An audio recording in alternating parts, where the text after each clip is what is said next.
Hello everyone, my name is UltimoFive, and today we are going over the Kuva Zarr, the explosive Bombarder.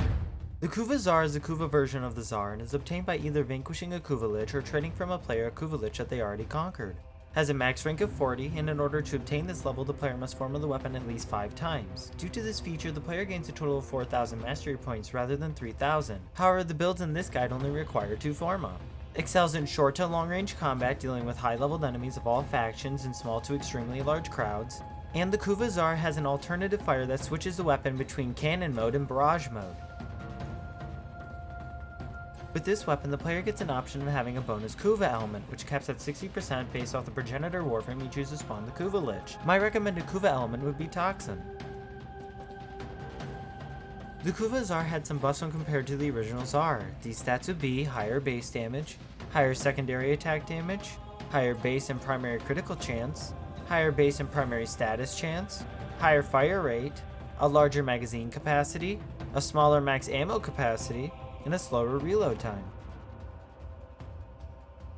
Advantages for the weapon's cannon mode would be that cannons explode in a 7-meter radius upon impact, and then splits into 6 small bombs that rain downward from point of impact, pinpoint accuracy, and initial hit and explosion apply statuses separately. Advantages for the weapon's barrage mode would be that it has an innate 1.6 meter punch through, and a multi-shot of 10 pellets. Overall advantages for the weapon would be that it has a high critical chance, a high critical multiplier, and the weapon reloads 1 cannonball at a time, however it can be interrupted at any point for planned reloading.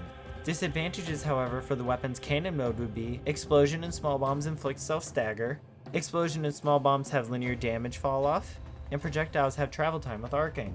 Overall disadvantages for the weapon would be that it has a small magazine size and an extremely low ammo capacity.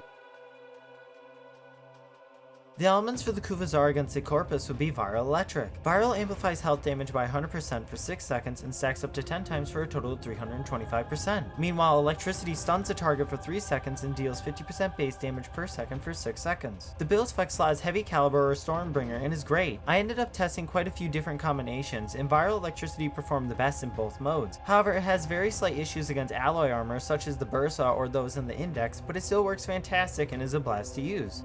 The element for the Kuva Zarr against the Corruptor and Grineer will be Viral. The build's flex slot is Hammer Shot and works really well. This is very close to my Tenant Envoy Grineer and Corrupted build, and the reason is due to how well it performed on the Kuva Zarr. It actually works better with this weapon and completely eradicates everything it touches in a cannon or 2. This is the same in barrage mode as well. About 2 shots are needed, however it is just better to go in cannon mode due to the large AoE. The elements for the Kuva Zarr against the Infested would be Gas or Viral and Heat. Gas deals 50% base damage per second for 6 seconds in a 3-meter radius and stacks up to 10 times for a total of 6 meters. Meanwhile, Heat deals 50% base damage per second over 6 seconds while stripping up to 50% armor and causes targets to panic. The build's flex slot is Hammer Shot or Heavy Caliber and is great. To be honest, the elements are a toss-up here and are based on preference, with both builds doing just as good as the other. However, as always, I prefer Gas just because of the large gas clouds it leaves behind that kills off low-tiered enemies in a tick or 2. Galvanized Chamber. In place of Split Chamber if you have access to the mod through Arbitration and want to take the weapon's damage to the next level.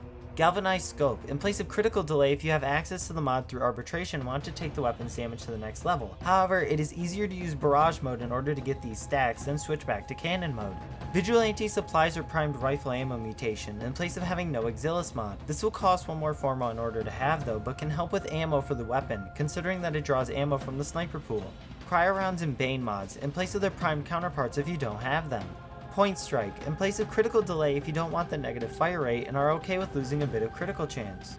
And Heavy Caliber in place of Prime Bane or Grineer or Corrupted if you don't like using faction mods.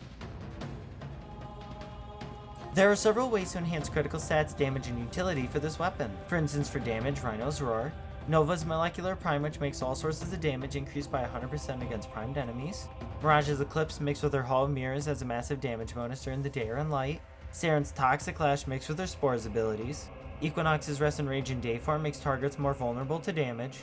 Wisp's Haste Reservoir, which bolsters fire rate in turn increasing DPS.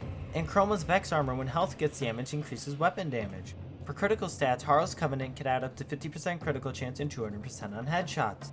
Volt's Electric Shield when shot through adds a 200% critical damage multiplier. Zephyr's passive increases critical chance by 150% while airborne. The Adarza Kavat with Cat's Eye can give a 60% critical chance boost, and Smita Kavat with Charm can give a 200% crit chance. For utility, Gauss's Redline grants a fire rate and reload speed buff. Chroma's Elemental Ward when in Toxin alignment grants a reload speed and holstering speed buff, and Volt Speed which grants a reload speed buff. Arcane Rage. Upon getting a headshot, 15% chance for 180% damage of primary weapons for 24 seconds. However, this arcane is more easily triggered in Barrage mode. Arcane Avenger. Upon being damaged, 21% chance for 45% critical chance for 12 seconds. Arcane Primary Charger. On melee kill, 30% chance for 300% damage of primary weapons for 12 seconds. Arcane Arachne. On wall latch, 150% damage for 30 seconds.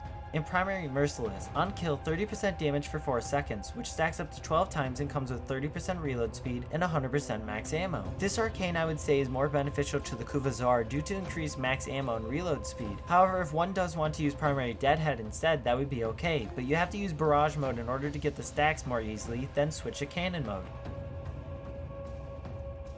When you get your hands on a Riven for this weapon, the flex slot to replace will be what was previously discussed before. This can require one more Forma, and in order to maximize damage output with Kuva Zarr, one will need to get lucky and get some nice stats. These ideal stats would be damage, critical chance, critical damage, and negative zoom or weapon recoil.